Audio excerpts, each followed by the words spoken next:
Tynwald Day gives people the opportunity to present a grievance, and I'm with the Reverend Jules Gomes, who has a grievance. Tell us about it.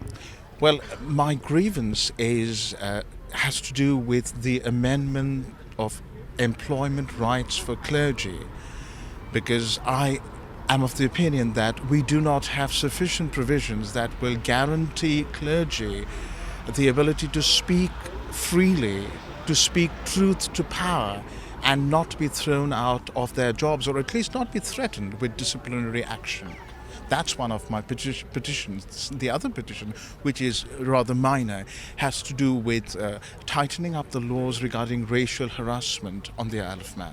And this is something that you've experienced? Racial harassment by, or rather from, one or two members of the clergy, and I suspect that may go right up to the top of the hierarchy. But what I have experienced is 2.5 years of consistent bullying by the bishop, and I have not been able to understand what is motivating him to undermine, bully and harass me. I've spoken to him on a number of occasions and I just cannot understand it.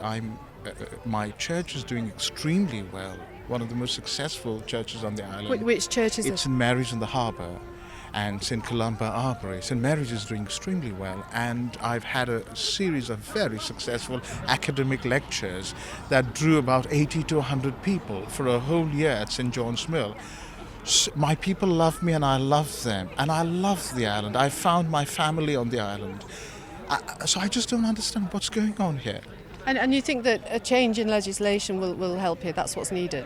I think it might help, because a number of other clergy have told me that, let me say this, most people don't understand that clergy are the most vulnerable, because we're supposed to be employed by God, legal language, but we are not bullied by God.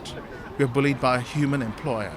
So this kind of legislation, Unite, for example, thinks is medieval and outdated. I mean, if I commit a traffic offence, I'm sent a ticket by, the traffic police, not by the bishop.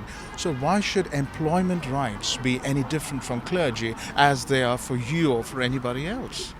And the bishop, I think, has said that this isn't happening. He's denied that he's bullying you. Well, I am extremely sorry to say, but much of his response is deflection of the issues and denial, consistent denial. And I am convinced that as a priest and as a Christian, it is part of first of all, it's a sin to acquiesce to injustice. I have been doing that over the last 2.5 years. It's a sin. It's wrong to acquiesce to injustice. But it's also our job to speak truth to power. And that's what the prophets of the Bible did, throughout. And that's what people are doing in many parts of the world.